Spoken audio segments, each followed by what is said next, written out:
Bapak Ibu yang saya hormati, Dr. Gunawan Suswantoro, Sekjen ya, dari Kementerian Pemuda dan Olahraga, kemudian tentu juga Pak Sedato Soyo Putro, Dirjen dari ASEAN atau untuk ASEAN di Peru, Ibu Rosdiana Murtiningsih, Counselor untuk Social Cultural Affairs, kalau sudah hadir, itu belum. Namun demikian tetap disapa. Kemudian Pak Edwin Satya, Sekretaris Utama dari kedutaan kita di ASEAN. Kemudian juga Dr. Annie Birchmore, Chairperson for ASEAN Youth for Digital Action, and also my dear friend and partners, there are two. Sachin Gopalan, Vice Chair of ASEAN Youth for Digital Action, and Nalin Singh, Leadership Committee Member for ASEAN Youth for Digital Action. I think I do have to mention also the Ambassador for ASEAN from Canada. This is Vicky. I need my glasses, I'm sorry. Singman, yeah. Okay. Assalamualaikum warahmatullahi wabarakatuh. Selamat malam, salam sejahtera kepada kita semua. Allow me from now on to speak in English. I'm going to do greetings in Indonesian, but the rest will be in English.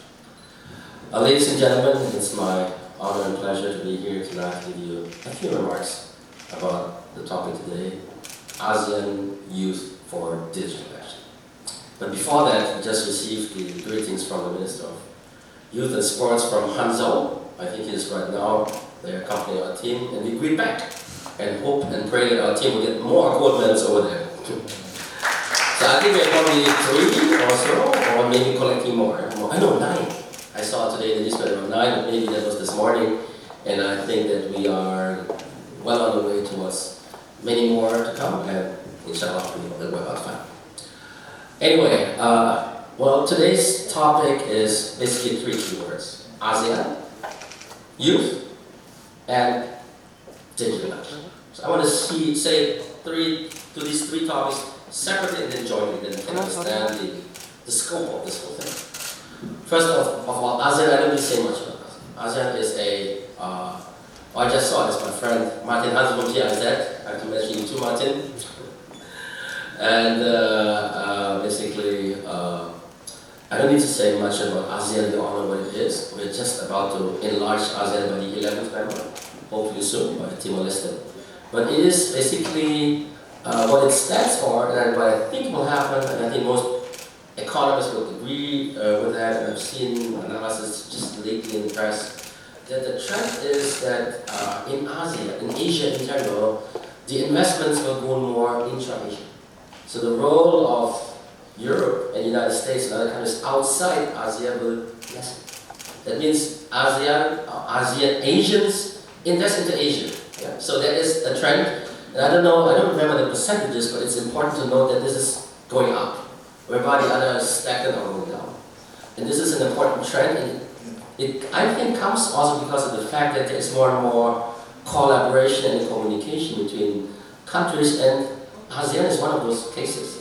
I think there is no such thing as the goal of having a political union or even a common market with a common currency. I think it's something very difficult to achieve in a part of the world where the diversity between countries is so large. We have everything here from liberal democracies, or relatively liberal, not completely liberal, and autocracies. It's all there, and to find common ground, it's very difficult if you want to really unify that. But at least you can have enough communication between parties to increase trade, investment, collaboration in research and development, and the like. And that is, I think, what we will see ahead of us, is basically ASEAN like that. If I may isolate ASEAN, sometimes say ASEAN plus 3, so ASEAN plus Japan, South Korea, and China, but let's keep it simple to say ASEAN. So the next thing is youth. Well, I think all of us are aware that most ASEAN, I say not all, because there's some that are not, are basically very young. So 70% of our population are less than 14, I think, in average. Which is, if you talk about ASEAN youth, you talk about the majority of ASEAN actually. It's not just the young people, it's the majority of them. So this is how ASEAN thinks by and large, is like young people, which is basically the characteristic of the way forward. So it is not just a factor that needs to be considered, it needs to be very much focused on, because the majority of people are young. Yes, they need leadership. Yes, they need direction. Yes, they need input, etc. But demographically speaking, they're very young. So if we talk about ASEAN youth, consider this is the majority of ASEAN citizens. Now, the last thing, digital action. There's two things actually, the digital and the action. I like it very much that it's digital action, not just digital, because we need to see action. But digital is a tool, basically, to do something with us. We can increase productivity, hopefully. We can improve communication. We can we can collaborate better using digital tools. We can even share business concepts better. Digitalness of things make certain business processes really transnational. So something that works in country A might, with a small modification, adjust to the regulations and rules of the country, also be applicable in another country. And so scaling when it comes to digital matters is something that is, I think, comes natural to the business. So digital is a business, digital is a technology, and digital is also a culture, actually. So to do things digitally means that in many instances, you can directly speak and communicate with people, otherwise they would be far away from you in the hierarchy or just far away from you geographically. So now everything is so close to you as a digital person because of the technology. So what is the meaning of action here actually? Well, what do we want to do as ASEAN citizens? I think all of us want a better quality of life in the future. And how do you achieve that? Well, there's a few factors to be considered. One very prominent parameter is always, yes, we want to earn more money. It's true. I mean, there's something called the middle income trap, and there's something like highly developed countries. It's all measured by the GDP per capita per annum. Is that true? Yes and no. Because the GDP per capita per annum is an average thing. There could still be a big gap between people, right? You can have a few elite people that are very digitally empowered and a lot of non-elite that are not, and in average is okay, but the reality is there's so much, the digital gap, I call it the digital divide, which translates often into economic, education, health divide. So basically the divide of things digitally is something that amplifies the existing divide. And so basically that is something that needs to be tackled with digitalness. And so digital matters, if taken into action, they can actually improve inclusivity. They include better education for more people, which is actually part of inclusivity. They can basically lower costs. They can improve the reach of you that you have. You can get to know things that before were totally inaccessible for you once you have the correct literacy. But of course it comes also with challenges. I just mentioned the key word, digital literacy. Digital literacy is certainly something that is seen as something which is sort of like in the way between achieving the full potential of digital technology, digital culture, and something that is actually not easy to deal with. We've all seen many times in our life the cases where we all fall into a digital trap. There's like news in the media that we automatically believe, but it turns out it's a total bullshit.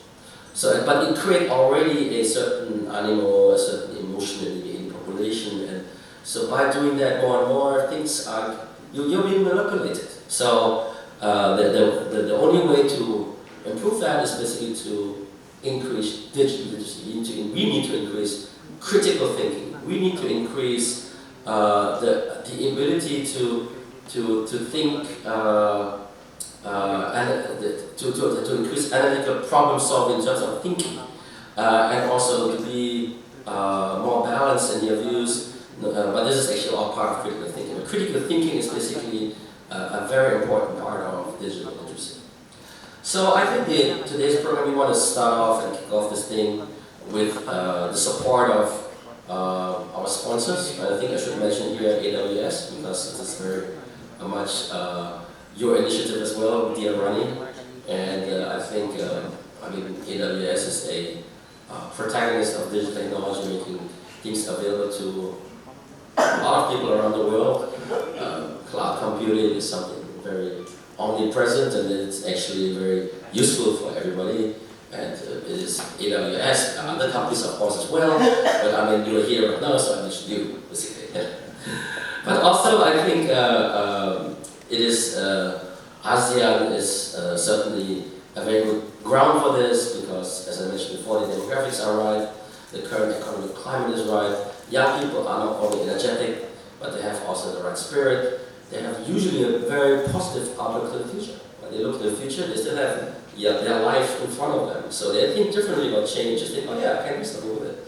This is something that brings good change, not something that basically disrupts my life as I know it, and I have to learn new things although I'm already old. So I think that's not the attitude of a young person.